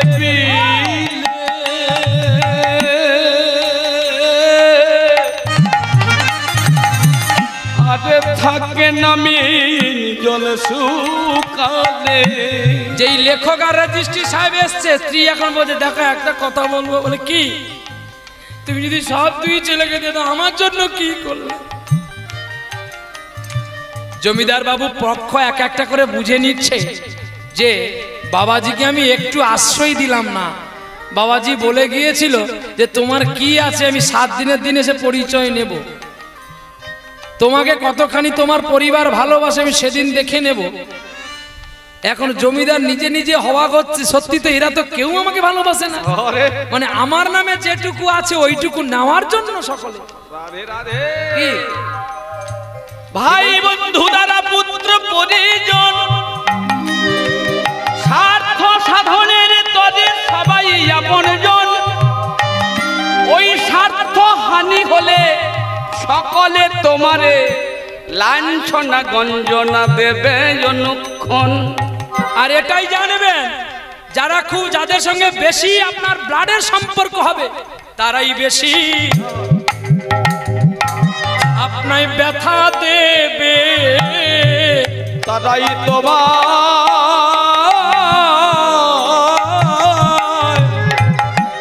বেশি ব্যথা দেবে গো। ব্যথা দে যদি তোরা অমর থাকবি তো ব্যথা দে, তোকেও তো যেতে হবে আমাকেও তো যেতে হবে। মিছে কেন মিছে মায়ার সম্পত্তি নিয়ে টানাটানি করো, অনিত্য ধন লইয়া করছো টানাটানি টানাটানি। একবার নিত্য হরির নাম যদি করো জানা যান করেতে জানা জানি ওরে সময় গেলে তারে পাওয়া যায় না, সময় গেলে তারে পাওয়া যায় না। আর সময় গেলে তারে কেউ পায় না, সময় গেলে তারে কেউ পায় না। স্ত্রী স্বামীর পেছনে ইনজেকশন করলো, এটা হচ্ছে যাকে বলা হয় টেট ব্যাগ ইনজেকশন। সব ব্যথা বন্ধ হয়ে যাবে। আস্তে করে চিমটে দিল, কেন বলো তো 5 বিঘা জায়গা যদি মা নিয়ে নেয় আমাদের ভাগে কমে যাবে। এখন স্ত্রীর ইনজেকশনে ছেলে ইশারায় বুঝে বলছে ডাক্তার বাবুকে, ডাক্তার বাবুকে বাবা ও বাবা মা তো আমাদের, মা তোমাদের সৎ মা নয় যে আমরা দেখবো না। তাছাড়া যদি 5 বিঘা জায়গা যদি মাকে দিয়ে দাও তাহলে এই মা অবর্তমানে আমার বোনটার জায়গাটা পেয়ে যাবে। তো বাবা এক কাজ করো, আমি 10 কাঠা দিচ্ছি আর ভাই 10 কাঠা দিচ্ছে, এইটা মা তুমি নিয়ে খুশি হয়ে যাও। আমার গোবিন্দভোগের চাষটা কি হবে? আমি যে বাদাম লাগাতাম 2 লক্ষ টাকার লস হয়েছে, কি হবে? কোথায় যাবি? সেবা না দিলে তোর লস হবে। শাশুড়ির সঙ্গে প্রেম করবি? হ্যাঁ করবো। ওই জন্য তোর লস হয়েছে। সময় নাই, শাশুড়ির সঙ্গে প্রেম করি পরে একদিন যা। আমার খুড়ি বাবুর বাড়িতে যখন যাবি শাশুড়ির সঙ্গে প্রেম করবি যা। নিতাই গো হরি বল। এইবারে আসল কথাগুলো না বললে তখন আবার এটা থেকে যাবে আর অন্যদিকে চলে যাবো, আসলটাই শুনে দিতে হবে। তখন ওই জমিদার বাবু তার স্ত্রীর নামে 1 বিঘে জায়গা লিখে দিলেন, আর বাকি যে 99 বিঘে জায়গা 2 ছেলেকে দিলেন 40, 40, 80, আর 2 বৌমাকে দিলেন 5, 5, 10। কত হলো? 90। আর থাকলো কত? আর 9 বিঘে। 99 তো 90 চলে গেলে 9 বিঘে থাকলো না। ওই 2টো নাতিকে 4.5 বিঘে করে দিয়ে দিল। 2টো নাতিকে 2টো গাড়ি ছিল দিয়ে দিল, সোনার আংটি যা ছিল সব খুলে ভাগ করে দিল। জমিদারের কি আছে? হরি দিন তো গেল। বাবা জায়গা জমি সব রেস্টি হয়ে গেল। তখনই জমিদার বাবু কে তার 2টি ছেলে বলছে, বাবা আমরা তো সবে চাকরি জয়েন করেছি, আমরা যদি এখানে থাকি তাহলে আমাদের চাকরি বন্ধ হয়ে যায়। বাবা তুমি তো খুব ভালো আছো, আমরা ঠিক সময় চলে আসবো। দেখেছো কেউ কথাটা কিন্তু মন্দ বলল না। এ বুড়ো মরলে বাঁচি। বাবাকে প্রণাম করে 2টি ছেলে চলে গেল গো, আর নীরবে বাবা কাঁদছে। নয়ন ভরা জল গো আমার, আঁচল ভরা।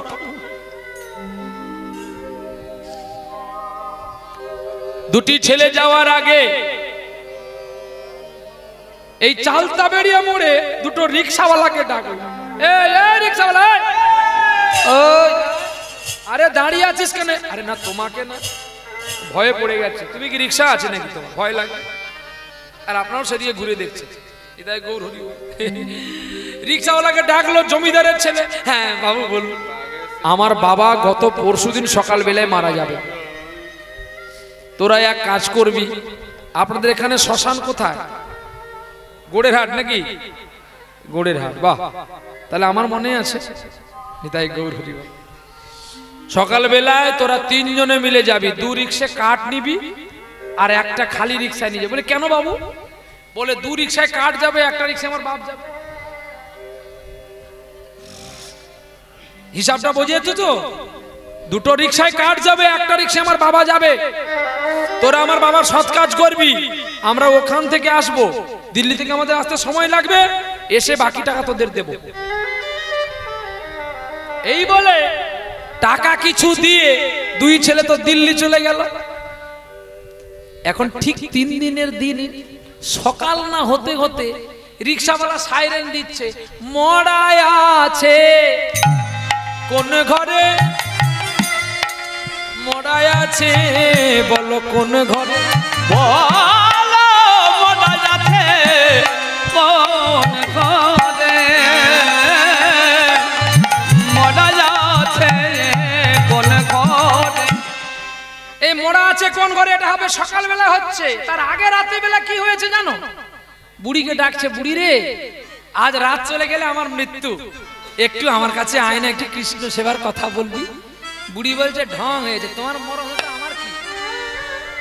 হ্যাঁ, আমার এখন যৌবন আছে, আমি তোমার জন্য যেখানে যাব জিজ্ঞাসা করতে হবে। বুড়ো বলছে, ও বুড়ি একবার আয় না, আয় না। বুড়ি দেখে মুখ আয় না। বুড়ো বললো তার লিপস্টিক পরতে পারবো না, একবার পরে নি, ভালো একটা শাড়ি পরি, দেখো কত সুন্দর জ্বালা। হাসার নয়, পরে টের পাবি যখন প্রহ্লাদ এখান থেকে পালিয়ে যাবে, এই গল্পটা যখন আমাদের জীবনে দাঁড়িয়ে যাবে তখন বুঝতে পারবি। আজকে যৌবন আছে তো আমরা বুঝতে পারছি না, কিন্তু যারা বার্ধক্য এসে গেছে তারা বুঝতে পারছে যে বিষয় থেকেও আপনি কিছু পাচ্ছেন না। রাধে পাচ্ছ বাবা সোনা? কি গো, এই বুড়ো বাপ রিক্সা টানে, সুসন্তান, 2টি ছেলে, কোন সন্তান 2টো ভাত দেয় না। বলো এর চেয়ে বড় কষ্ট আর কিছু আছে? অথচ তবু সম্পত্তিগুলো ছেলেদেরকে লিখে দিয়ে যেতে হয়। এর চেয়ে বড় যন্ত্রণা আর কিছু হয় না। তাই বুড়িকে বলছে, বুড়ি রে শেষের দিনে সেজন বিনে ওরে পরে কি আপন আরে হবে রে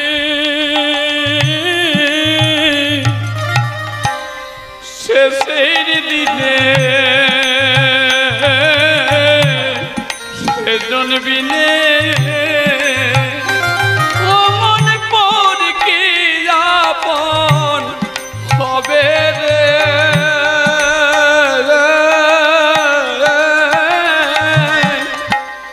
শেষের দিনে সেজন বিনে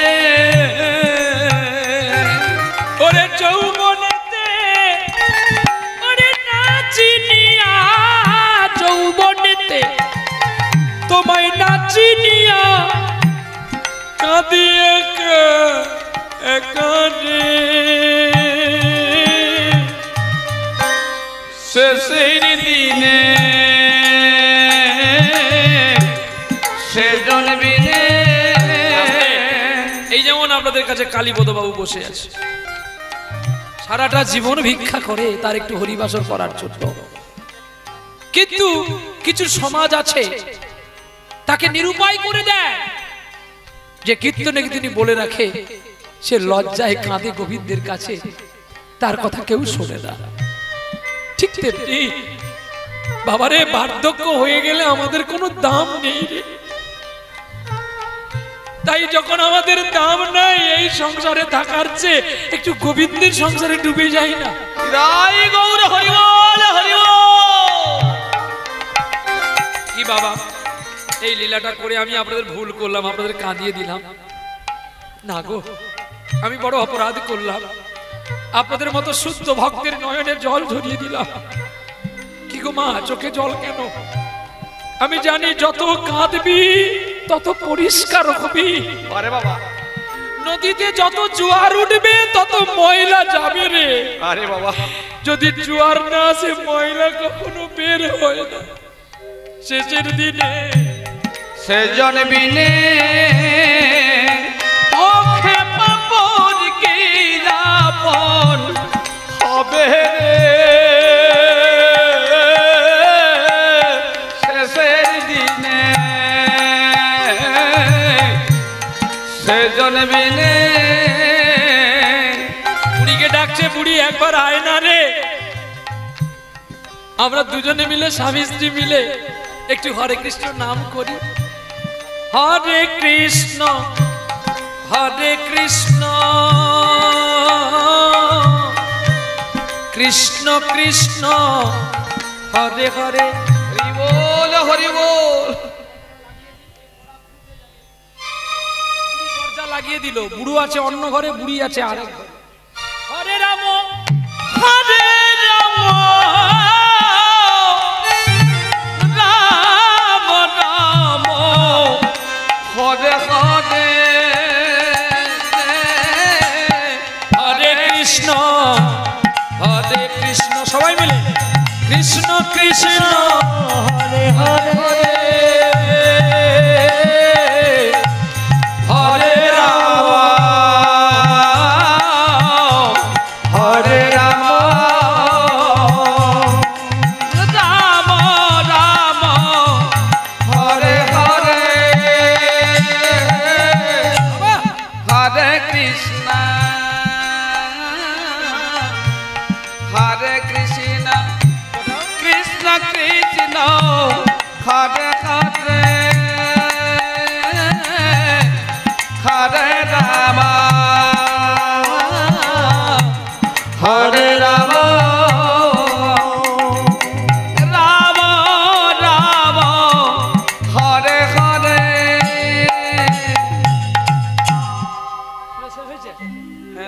না হয়নি এত সোজা, তাহলে উঠবো আবার।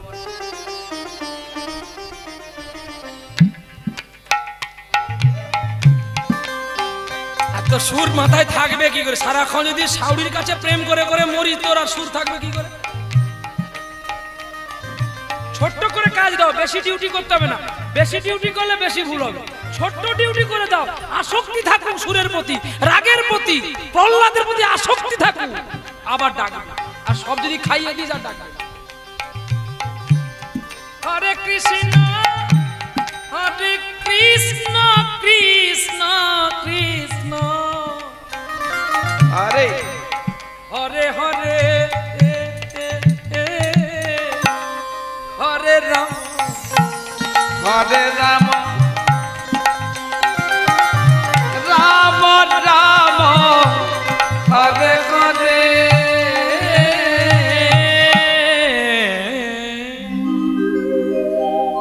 এই সুরে নিষ্পত্তি হয়। নিতাই গৌর নিতাই গৌর। এখন বুড়ি দরজা লাগিয়ে দিয়েছে, সারা রাত বুড়ো এখন জপ করছে, হরিবল হরিবল করছে। কেন বলুন তো? সকালবেলা হলে তো মারা যাবে। কি আজ পর্যন্ত এই খবর শুনেছেন যে মৃত্যুর দিন বেঁধে দিয়ে যায়? আমরা কেউ জানি আমাদের কবে মৃত্যু হবে? আর যদি আমরা জানতে পারি যে অমুক দিন মৃত্যু হবে, আমরা ওইটুকু সময়ের মধ্যে কিছু না কিছু করব, হয় ভালো না হয় মন্দ।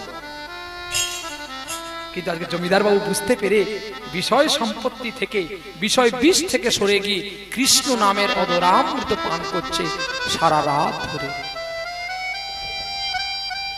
আর সকাল বেলায় সাইরেন বাজাচ্ছে রিক্সাওয়ালা, ওরে মড়ায় আছে কোন ঘরে,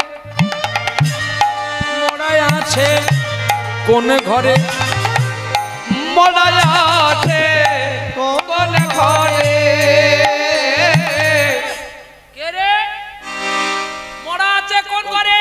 সাইরেন বাজে প্যাও প্যাও টিটি। এখন টোটো তো টিটি। আরে মড়া আছে কোন ঘরে? বিয়ার না দেখে বলে দিল মড়ায় আছে সে ঘরে। মড়ায় আছে সে ঘরে, মড়ায় আছে সে ঘরে মরা আছে সে ঘরে। আচ্ছা, আপনার দেশে মরা মরে তো? কি হ্যাঁ না বলুন? মরে। বাহ। আচ্ছা মা, এখানে মুড়ি ভাজা মেশিন কোথায় আছে? হাত তুলুন হাত তুলুন হাত তুলুন। কে বলেছে? আচ্ছা সত্যি করাবেন হাটে মুড়ি ভাজা মেশিন আছে তো? সত্যি আপনি বলছেন? হাত তুলুন দেখি সবাই মিলে। আচ্ছা মুড়ি ভাজলে কি হয়? ও দেখবি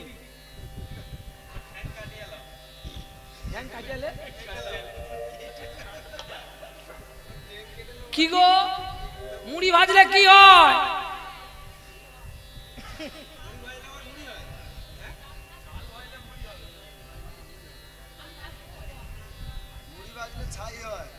মুড়ি ভাজলে কি হয় মা? মুড়ি ভাজা হয় তো? কথাটা এখনো বুঝতে পারো না? তোমাকে বলতে বলছি আমি। তাহলে মুড়ি ভাজা মেশিন আছে না চাল ভাজা মেশিন আছে? মুড়ি ভাজা মেশিন। ওরে যা। তাহলে মা তুমি বস্তায় করে মুড়ি নিয়ে যাও আর আসার সময় চাল নিয়ে আসো নাকি? বুঝতে পারেনি, রেগে নয়, বুঝিয়ে দিতে হবে। কি গো মা, চাল ব্যাগে করে বা বস্তায় করে নিয়ে যাও, মেশিন আছে মেশিনে দিয়ে দিলে সেটা মুড়ি হয়ে বেরিয়ে যাবে। তাহলে মরা মরে আপনাদের ঘরে? আরে মানুষটা মরলে মরা হয় না, মরা মরে। বলে খোকারে তোর কথা তো হট করে বুঝতে পারি না। কি আমি মরলে তো মরা হব নাকি? না আমি আমার ভেতরে আবার কে মরা আছে? মরা মরে সাদা হয়ে গেছে। তাই তাহলে এবারে বুঝতে পারলেন তো, বাংলা ভাষা যেদিকে ঘোরাবেন তার একটা পয়েন্ট দাঁড়িয়ে আছে। তার মানে মানুষ মরলে মরা হয়, মরা কখনো মরে না। এই বাতাসটা বেরিয়ে গেলে তখন আর সবাই বলবে প্রহ্লাদ মরে গেছে। প্রহ্লাদ কিন্তু মরবে না। প্রহ্লাদের দেহটা মরে যায়, প্রহ্লাদের আত্মা কিন্তু চিরন্তন। কোথায় লেখা আছে? যে গীতা আমাকে দান করলেন, এই গীতায় লেখা আছে শঙ্খযোগে 22 নম্বর শ্লোকে, বাসাংসি জিন্নান্নি যথা বিহায় নবানি গৃহ্ণাতি নরঃ পরাণি তথা শরীরানি জিন্নান্নি বিহায় সংজাতি নবানি দেহি। আমি অক্ষয়, আমার কোনো ক্ষয় নেই, আমার মৃত্যু নেই, আমার ধ্বংস নেই। মানুষ পুরনো হয়ে গেলে কাপড় যেমন পরিত্যাগ করে নতুন কাপড় পরিধান করে, আত্মা স্বরূপ ভগবান আমি তেমনি। নিতাই গৌর হরি বল। আমার সময় শেষ, তাড়াতাড়ি নায়ক বাবুকে বলছি দল পাঠাবার ব্যবস্থা করুন, কারণ আমাকে অনেক রাস্তা যেতে হবে, আমার মিলন পর্ব এসে গেছে, আর 5 মিনিট। নিতাই গৌর হরি বল। আচ্ছা দেখি যদি আসে তো হবে। এইবারে এখন বাবাজি 7 দিনের দিন চলছে, বলে তাড়াতাড়ি করে যাই। আর এদিকে রিক্সাওয়ালা যখন দুজন মিলে যায় মোড়া তুলতে, এই মোড়াকে তুলতে গিয়ে যখন দেখে না মোড়া তাকিয়ে আছে, ও মা গো, মোড়া তো ভূত হয়ে গেছে। পাড়া প্রতিবেশী সকলকে ডাকলো, সকলে কাটারি লাঠি বাঁ তলোয়ার সকলের হাজির। কেন না ভূতকে মারবে। আর ওই রাস্তাতে বাবাজি চলছে, বাঁশি রে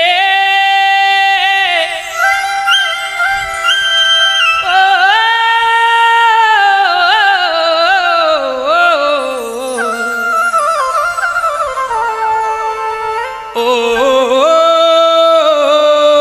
বাঁশি রে বাঁশি রে বাঁশি রে বাঁশি বাজতে জানো না, বাঁশি বাজাতে জানো না। ও বাঁশি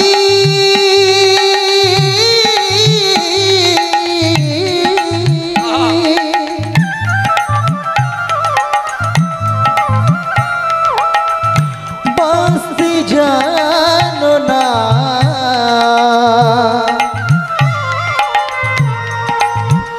ও বাঁশি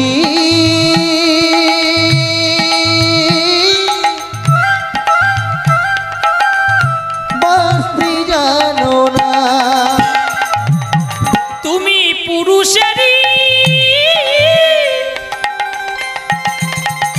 তুমি পুরুষেরই হাতে থাকো, নারীর মায়া বোঝো না, বাজতে জানো না। ও বাঁশি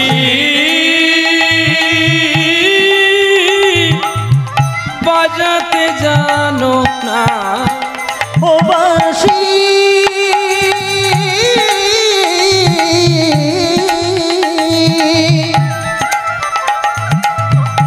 বাজতে জানো না, ও বাঁশি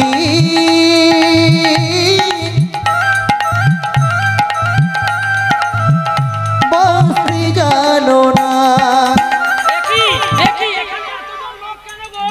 এখানে এত মানুষ কেন গো? কি হয়েছে গো? কি হয়েছে? আমাদের জমিদার বাবু মরে গেছে, মরে ভূত হয়ে গেছে, তাই আমরা সকলে লাঠি সোটা নিয়ে দাঁড়িয়ে আছি এই জমিদার বাবুকে মারবো বলে। সত্যি নাকি? হ্যাঁ গো, বড় বড় চোখ করে বসে আছে। এখন বাবাজি চিন্তা করছে, গোবিন্দ সত্যি কি তুমি বাবাজিকে মেরে ফেললে আমার জমিদার বাবুকে? এখন আস্তে আস্তে করে বলছে, সরো সরো, তোমরা লাঠি সোটা হাতে করে দাঁড়িয়ে আছো, একবার দেখি তো ভালো করে জমিদার বাবু মরে ভূত হয়ে গেছে কেমন করে। যখন দেখে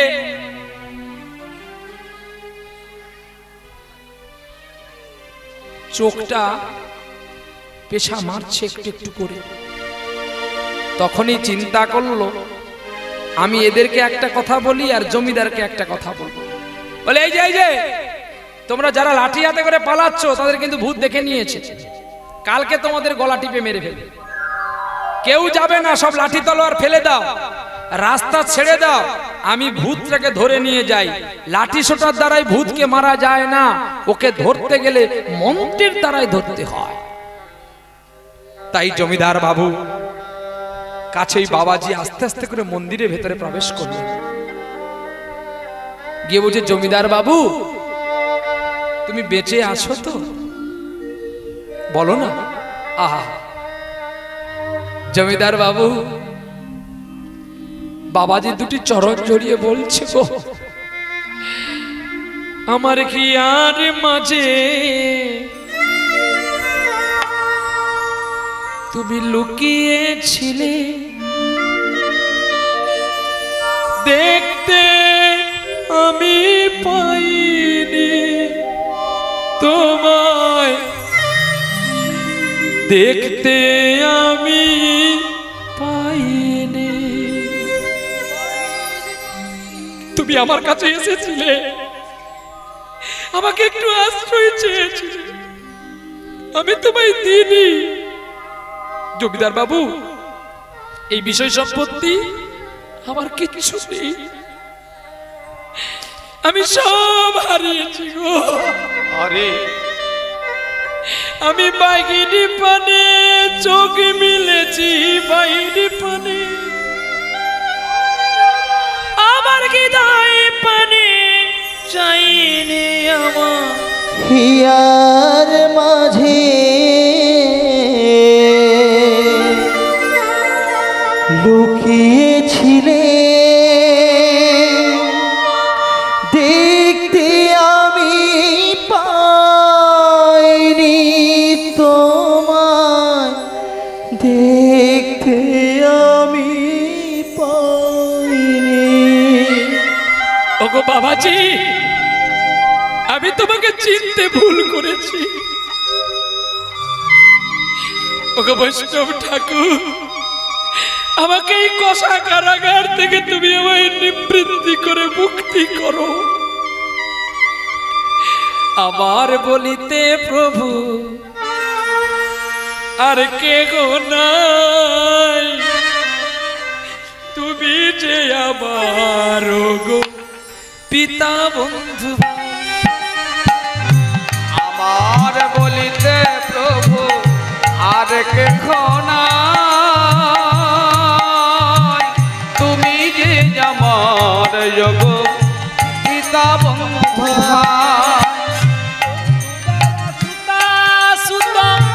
তব দাসী দাস বন্ধু দ্বারা সুতা সুত তব দাসী দাস, সেই তো সন্দেহ সবে আমার প্রয়াস।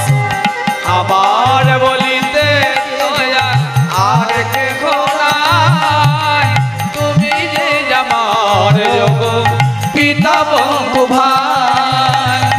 আমার কার্যের তরে উপার জীবধন, তোমার সংসারে ব্যয় করিব বহন। তোমার ইচ্ছায় ইন্দ্র চালনা, শ্রবণ দর্শন আর ভোজন বাসনা। আমার বলিতে আর কেহ নাই, তুমি তো আমার গো পিতামহ ভাই। আমার বলিতে আর কেহ নাই, তুমি যে আমার গো পিতামহ ভাই। ভকত বিনোদ প্রভুর চরণে পড়িয়া এই হরি নামে মহামন্ত্র নিলেন মাগিয়া। জীবের দ্বারে দ্বারে গিয়া ওরে হরি নাম দিয়া, জীবের দ্বারে দ্বারে গিয়া হরি নাম বিলাইয়া, করেন প্রভুর লাগি করেন কীর্তন। আমার বলিতে আর তাই গৌর হরি বল, হরি বল উলুধ্বনি। তুমি তো আমার গো পিতামহ ভাই। আমার বলিতে আর কেহ নাই, তুমি যে আমার গো পিতামহ ভাই। এই যে বাবাজি, আমাকে তোমার চরণ ছাড়া করো না গো, আমাকে তুমি নিয়ে চলো। আমি ভুল করেছি, তুমি ভুল করো না। আমি তো তোমারে চাইনি জীবনে, তুমি তো অভাগারে চেয়েছো। আহা, সঙ্গে সঙ্গে জমিদার বাবুকে বলে দিলেন, বাবাজি আমি যা বলবো তুমি শুধু শুনে যাবে, কিচ্ছু বলবে না। কিন্তু বললে তুমি তো ভূত হয়ে গেছো, ওরা তোমাকে পিটিয়ে মারবে, সঙ্গে আমিও মারা যাব। তুমি শুধু শুনে যাও ওরা কে কি বলতে চায়। জমিদারের হাতটা ধরে যখন বাবাজি বের হলো বাড়ি থেকে, সকলে সাইড দিয়ে দিচ্ছে, ভয় ভূত হয়ে গেছে। স্ত্রী কেঁদে কেঁদে বলছে, ওগো তুমি তো চলে গেলে গো, কোথায় কি রেখে গেলে একটাবার আমাকে বলে গেলে না। দেখ, কাতব কান্তা কশ্যে পুত্র সংসার সাগর অতিম বিচিত্র। এই সংসারটা একটা বিচিত্রময়। আপনি যতক্ষণ দিতে পারবেন আপনাকে ততক্ষণ সবাই ভালোবাসবে। আপনি যখন দেওয়া বন্ধ করে দেবেন আপনি ভালো মানুষের শত্রু হয়ে যাবেন। এতদিন মায়ায় পড়েছিল, এই বাবাজি এসে মায়াবদ্ধ জীবটাকে মুক্তি করে এই মায়ার জগৎ থেকে নিয়ে বৃন্দাবনের পথে চলছে। চলো আমরা এবারে সবাই মিলে সেই বৃন্দাবনে যাই, আর বৃন্দাবনে রাধা গোবিন্দের মাধুরা গোপী মধুর নাম বিলাপ করি, আর বৃন্দাবনে রাধা গোবিন্দের যুগল লীলা সমাপন করে আজকে আপনাদের চরণ থেকে বিদায় নিই। চলো, কে আছো বন্ধু নিয়ে চলো মোরে কোথায় বৃন্দাবন, বলো কে আছো বন্ধু নিয়ে চলো মোরে কোথায় বৃন্দাবন, কোথায় বৃন্দাবন। কে আছো বন্ধু নিয়ে চলো মোরে কোথায় বৃন্দাবন, কাল রাজা গোপাল আমার খেলে রে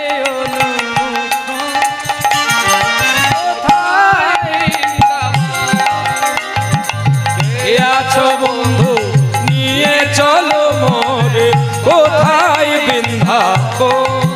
হরিবল হরিবল। আছো বন্ধু নিয়ে চলো মোরে কোথায় বৃন্দাবন। উদাসী নিবাসী করুণ সুরে বিরগিরি রাধার নয়ন ঝরে, কৃষ্ণ কৃষ্ণ কৃষ্ণ বলে রাধা আইরে আছে তম কোথায় বৃন্দাবন। কে আছো বন্ধু নিয়ে চলো মোরে কোথায় বৃন্দাবন। বন্ধু নিয়ে চলো মোরে কোথায় বৃন্দাবন, আরে কোথায় বৃন্দাবন, কোথায় বৃন্দাবন, কোথায় বৃন্দাবন। হরিনাম গাইতে গাইতে বৃন্দাবনে পৌঁছে গেল কে? ওই বাবাজি বৈষ্ণব ঠাকুর আর সকল মায়ার বদ্ধ জীব মুক্তি পেয়ে গেল। এবার মায়াবদ্ধ জীবকে নিয়ে বলছে, সারা জীবন তো পাপ করলি, এবার রাধা গোবিন্দের জন্য কিছু কর। এই বলে ভিক্ষার ঝুলি হাতে নিয়ে জমিদার বাবু আজকে ভিখারি সেজে ভিক্ষা করছে। রাই দাঁড়ালো গো শ্যামেরি বামে, রাই দাঁড়ালো গো শ্যামেরি বামে, রাই দাঁড়ালো গো শ্যামেরি বামে। দেখবি যদি আই গো তোরা রূপের কিরণে, আরে দেখবি যদি আই গো তোরা রূপের কিরণে, রাই দাঁড়ালো গো শ্যামেরি বামে, রাই দাঁড়ালো গো শ্যামেরি বামে। আমায় ভিক্ষা দাও গো ব্রজবাসী, ভিক্ষা দাও গো ব্রজবাসী। ভিক্ষা দাও গো নাগরবাসী, ভিক্ষা দাও গো ব্রজবাসী। আমি ভিক্ষার লাগি দাঁড়েতে আসি, আমায় ভিক্ষা দাও গো ব্রজবাসী।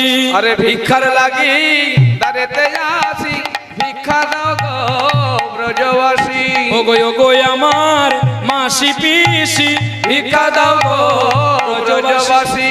ভিক্ষার লাগি দাঁড়েতে আসি, ভিক্ষা দাও গো ব্রজবাসী। ভিক্ষার লাগি